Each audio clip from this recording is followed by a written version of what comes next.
توجیکان در آینه تاریخ.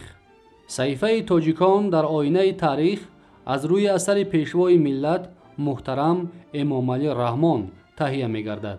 تاریخ را برای آن می آموزیم که از سرگذشت پر افتخار و عبرت آموز نیاگان آگاه شویم، سبق گیریم و این دانش‌ها را در ترتیب دادن نقشه معینی رشد امروز و فردای دولت و ملت کاربست نماییم.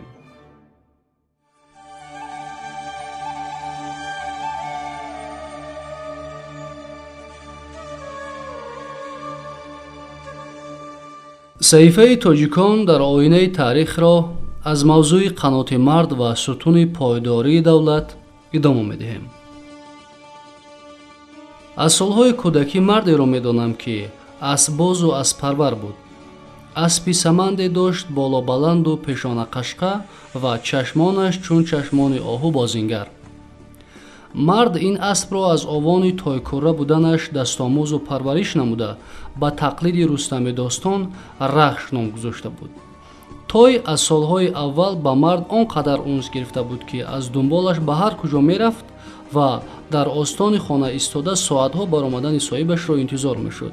این مرد اسبش را طویله نمیکرد و برگردنش بند هم نمیبست. هر گاهی که رخش گفته آواز میداد اسبی سمن در کجای باشد، آواز صاحبش را شنیده سویش می آمد. وقتهایی که فصل تیرماه سرتر میشد مرد به سمندش سوار شده سوی تپه ها می دواند و به اسب مشق دویدن میداد. ما به تماشای مشق او هوس داشتیم. مرد با مهمیز پای، زدن دست و بلند کردن آواز دویدن اسب را سست و تیز میکرد. در سر شست دویدن چپ غلط انداختن را یاد میداد. رخش با جوانیش نگاه نکرده در موسم اول بزکشی نام برآورد. عجیبش آن بود که هنگام خم شده از زمین برداشتن بز اسب هم قدر خم میشد. چاواندازها را عقیب گذاشته و چپ غلط انداخته صاحبش را به جای هلاکونی میرساند. مرد چندان چاواندازی نامدار نباشد هم با شرافت اسب مشق دیده‌اش قریب بزکشی نبود که دو سه بار برار نکند. خریداران رخش تا رفت می افزودند تا جایی که یکی از طلبگاران با این مرد ماشین ولگا پیشنهاد نمود تا بر عوض آن اسبش را بگیرد. ولی مرد تکلیف او را رد نموده گفت که من اسبم را به 10 ماشین هم نمیدهم. از میان چند سال گذشت و با امر سرور آن وقته اتحاد شوروی نیکیتا خروشچوف معرکه‌های اسبگیری آغاز گردید. آدمان را مجبور می‌کردند که به عوض پول ناچیزی اسب‌هایشان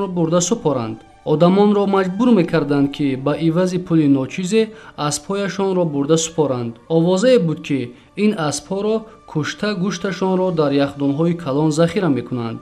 مرد سمندش را سوار شده کجای غیب زد و هفته نبود که نماینده های مسئول ناحیه برای بردن اسب او نآیند. ولی آنها اسب و صاحبش را نیافته ناامید باز میگشتند.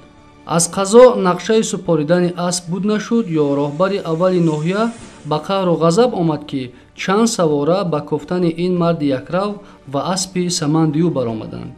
عاقبت اسب و صاحبش دستگیر شد. منظره به ماشین بار کردن اسب و ناله های صاحبش خیلی علم‌انگیز بود. اسب را بردند و صاحبش از دنبال سمند به عرض و دادخواهی برآمد. او تا کجا رفت و نرفت چندان نمیدانم، ولی همینش به یادم مانده است که در لبان این مرد دیگر خنده را نمیدیدیم. بچه ها می گفتند که او به تپه های بی آدم برآمده در حسرت سمندش زار زار می گرید. هنگامه های اسبگیری و فراوانی گوشت گذشت، ولی هنوز هم شیهه رخش کمانپیچ و ناله های صاحبش در گوشم صدا می دهند. سالها می اندیشیدم که مهر و اخلاص مردم تاجیک به اسب از کجا سر شده باشد. می دیدم که با وجود همه ستیزه های منکنی پرورش اسب، مردم باز از کجای بیتل و تا یافته آن را قریب پنهانی نگاه بین می کردند. این امر بالا که به روزگار مردم کوهنشین ما سازگار نبود چندان دیر نپایید. باز اسب زیب خاندان مرد تاجیک گردید. ولی عاقبت‌های ناگوار آن عمل مردکش تا کنون چون زخم دردناکی در سینه‌های مردم باقی است. واقعاً زندگی مردم تاجیک طرز صورت گرفته است که آن را به اسب و اولوهای سواری تصور کردن مشکل است. نیاگان ما از قدیم گفتند که اسبی خوب و زن خوب قنات مرد است. ва шояд ин ҳикмат аз он сар зада бошад ки асп дар тӯли садсолаҳо ва ҳазорсолаҳо ёру ёвари бебадали халқи тоҷик буд. лаҳзаҳое ки душман ҳамла меовард, гурдону размоварон савори аспҳои ҷангӣ роҳи майдони набардро пеш мегирифтанд, истиқлолияту озодӣ ва ҳар ваҷаб хоки ватанро ҳифз мекарданд. садои шиҳаи пурғулғулаи аспон бо овои бархӯрдани шамширу гурз ва амуду найзаи паҳлавонон баробар баланд мешуд ки тасвири ин майдондориву корзорҳоро касе аз фирдавсӣ ва шоҳномаи ҷовидонаи ӯ беҳтар ба қалам наовардааст. гӯё аспҳои размовар дар сафи ҷаҳонпаҳлавонон барои ҳифзи кишвар талош меварзиданд.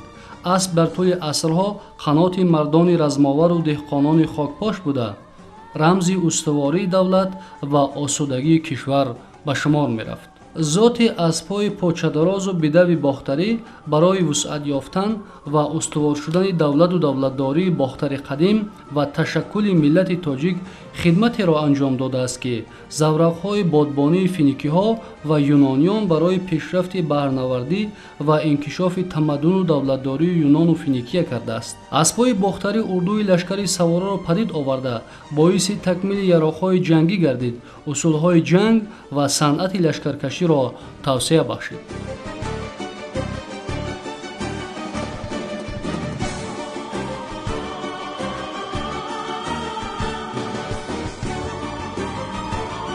саҳифаи тоҷикон дар оинаи таърих дар мавзӯи қаноти мард ва сутуни пойдории давлат идома дорад.